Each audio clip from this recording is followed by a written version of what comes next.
हाँ जी, आ तो मोदी रहे हैं रुझानों के हिसाब से। मोदी जी बहुत अच्छा कर रहे हैं। आना तो वैसे राहुल गांधी को चाहिए। हम तो चाहते हैं आने वाले सालों में भी मोदी जी रहें। रहेगा, आएंगे मोदी इस ही। हिसाब से हमारा देश बहुत गरीबी की तरफ बढ़ रहा तो है। उसका पाप धोने के लिए वो भाजपा ज्वाइन कर रहे हैं। पाप ईडी की रेड मोदी जी पे भी पड़ती है कि नहीं पड़ती है? जा रहा है। विपक्ष इस लायक नहीं है कि वो उस मोदी के सामने खड़ा हो पाए, इसलिए वो विपक्ष के पीछे ईडी की रेड करा दी जाती है। आवाज उठा नहीं पा रहे। अपोजिशन दबाई किसी की आवाज नहीं जा रही। नमस्कार दोस्तों, हम एक बार फिर हाजिर हैं आपके सामने। और ये गुच्छे आप देख रहे हैं, बिल्कुल कितने मासूम और कितने प्यारे ये गुच्छे हैं। काश हमारी राजनीति भी उसी तरह मासूम और प्यारी नज़र आती तो कितनी अच्छी बात होती, लेकिन ऐसा है नहीं।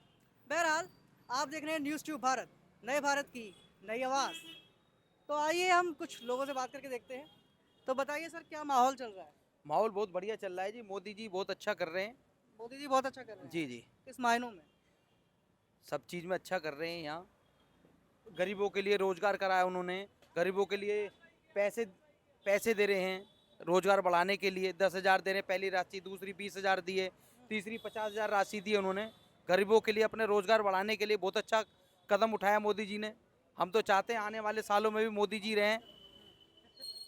क्या कर रहे हैं मोदी? मोदी जी बहुत अच्छा कर रहे हैं। वैसे तो हम बिहार से हैं, दिल्ली घूमने के लिए आए हैं। बिहार में भी उनका बहुत अच्छा है, बहुत अच्छा काम किए। बहुत मेडिकल, स्कूल, रोड, ये सब, पुल, नदी नाला जहाँ था पुल नहीं था, रास्ता नहीं था, वो सब काम बहुत अच्छा किए। सर, लालू यादव ऐसी बातें करते हैं कि मुसलमानों को आरक्षण देंगे, उस बात से कितना सहमत हैं आप? उस बात से सत्ता आएगा तो दे भी सकते हैं। आपको सही लगता है कि मुसलमानों को आरक्षण देना? नहीं, सही नहीं लगता है, सबको बराबर लेके चलना चाहिए। किसको किसको देख रहे हैं 2024? 2024 में तो आ तो मोदी जी रहे हैं। हाँ? मोदी जी आते दिखाई दे रहे हैं जी रुझानों आ के रहे हिसाब हैं। से। हाँ जी, हाँ। लेकिन आपके हिसाब से कौन आना चाहिए? आना तो वैसे राहुल गांधी को चाहिए। राहुल गांधी चाहिए। क्यों? अरे इतने पुराने बार बार देख रहे हैं, जब से सही से बड़े हुए हैं तब से तो मोदी जी को ही देख रहे हैं। अच्छा। अब ऑपोजिशन को भी देखें, जब पावर में आती है तो क्या होता है। ईडी की रेड मोदी जी पे भी पड़ती है कि नहीं पड़ती है? नरेंद्र मोदी ने एक बयान दिया था कि अगर कांग्रेस आई तो आपका मंगलसूत्र, आपके गहने और जहाँ तक कि आरक्षण भी मुसलमानों में बांट देगी। ठीक है। हाँ, तो इस बयान पे पहले बोलिए। जिस हिसाब से उन्होंने जो, वो तो एक फेक पॉलिसी के हिसाब से उन्होंने दिया ये रिपोर्ट, लेकिन उनके मैनिफेस्टो में ये नहीं दिया है। लेकिन उनमें मैनिफेस्टो में ये दिया है कि जो बड़े बड़े अरबपति लोग हैं उनकी जो जो संपत्ति है वो गरीब, शेड्यूल ट्राइब, शेड्यूल कास्ट, इन सबको दी जाएगी। कहीं उसमें जिक्र नहीं है कि सिर्फ मुसलमानों को दे देंगे। कि लालू यादव ने अभी कहा है, एक इंटरव्यू दिया है, उन्होंने कहा है कि हम आएंगे तो आरक्षण मिलेगा मुसलमानों को। हाँ। अब बताइए।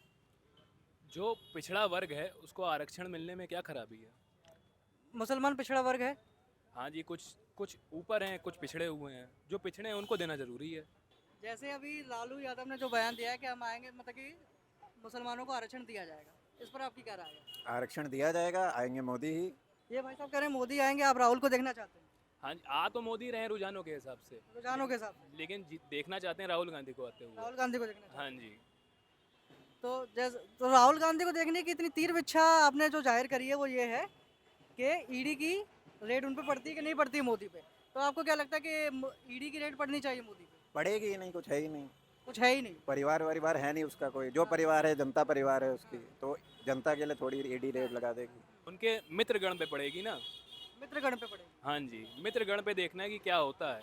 मित्रगण क्योंकि कौन? जिस हिसाब से अपोजिशन को दबाया जा रहा है, अगर उसी हिसाब से सरकार आती है तो क्या होता है। क्योंकि जब से जैसे इंटरेस्ट बढ़ा है पॉलिटिक्स में, तब से भाजपा ही को देख रहे हैं। तो कांग्रेस को देखना चाहते हैं कि अपोजिशन का रोल बचा भी है कि नहीं रह गया है। क्योंकि अपोजिशन देखा जाए तो ख़त्म ही हो गई है। आए दिन, हर दिन खबर आती है कि भाजपा से कोई, कांग्रेस से कोई भाजपा में चला जा रहा है। तो इस तरह तो अपोजिशन खत्म हो जाएगी और डेमोक्रेसी की एक पिलर ही अपोजिशन है, वही नहीं रहेगी तो क्या होगा। विपक्ष इस लायक नहीं है कि वो उस मोदी के सामने खड़ा हो पाए, इसलिए वो खत्म होता जा रहा है। विपक्ष इस लायक बने तो मोदी भी हटेंगे। विपक्ष को तो पैसे से खरीद लिया जाता है ना। विपक्ष के पीछे ईडी की रेड करा दी जाती है। जितने भी केस होते हैं पेंडिंग, वो सारे हटा दिए जाते हैं जैसे ही वो अपनी पार्टी चेंज करते हैं। तो ये सही है।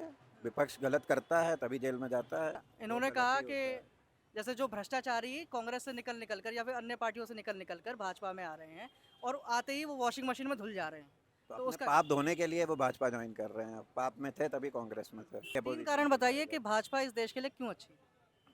बस बहुत अच्छी है। भाजपा ने ही बहुत गुंडागर्दी खत्म कर दी, बिल्कुल जीरो के समान कर दी है। दूसरा मुद्दा, हमारा देश पहले कहाँ पे था, आज कहाँ पे है। बाहर पूरे विश्व में क्या इज्जत है हमारे देश की, वो बताता है भाजपा सरकार। ये कह रहे हैं पहले हमारा देश कहाँ पर था और अब हमारा देश कहाँ पर है, आप क्या कहेंगे? उन्होंने शायद अभी तक स्टैट्स नहीं पढ़े हैं। स्टैट्स के हिसाब से हमारा देश बहुत गरीबी की तरफ बढ़ रहा है, अनएम्प्लॉयमेंट बहुत ज़्यादा हाई पे है। वो सब स्टैट्स पढ़ेंगे तो भाजपा की असलियत पता चल जाएगी इनको। वो सिर्फ और सिर्फ अपनी सत्ता बचाना चाह रहे हैं, वो देश कल्याण की तरफ कुछ नहीं बढ़ रहा है। मैं इनके बात से सहमत नहीं हूँ। अब कुछ चीज़ें होती हैं, सरकार नीचे भी जाती हैं, ऊपर भी लेके जाती हैं, वो समय समय की बात है। अभी कोविड के बाद से हमारा देश बहुत जल्दी रिकवर करा है और देशों के मुताबिक। कांग्रेस जिस टाइम पे थी उस टाइम पे लोकतंत्र था, हाँ जी, लोकतंत्र तो उस टाइम पे था, इंदिरा गांधी के टाइम पे नहीं था, क्योंकि उस इंदिरा टाइम गांधी के टाइम पे नहीं था, बाकी सब टाइम पे था। हाँ बाकी टाइम तो था। अच्छा, तो आपको क्या लगता है कि अगर कांग्रेस आई तो इस देश के लोकतंत्र को बचाएगी? कि एक ऑपोजिशन अच्छा बैठना चाहिए, जो हर चीज़ की अब वो विरोध कर सके जो गलत हो रहा हो, चाहे किसानों के साथ गलत हो रहा हो, मणिपुर में गलत हो रहा हो, लद्दाख में गलत हो रहा हो, उसके खिलाफ आवाज़ उठ सके, क्योंकि आवाज़ दबाई जा रही है अपोजिशन। आवाज दबाई जा रही है अपोजिशन की, आवाज़ उठा नहीं पा रहे अपोजिशन, दबाई किसी की आवाज़ नहीं जा रही। आवाज उठा नहीं पा रहा है, तो एक पक्ष कह रहा है कि आवाज दबाई जा रही है और एक पक्ष कह रहा है कि आवाज उठाई नहीं जा रही है। तो बहरहाल ये थी जनता की आवाज। आप देखते रहिए न्यूज़ ट्यूब भारत, नए भारत की नई आवाज।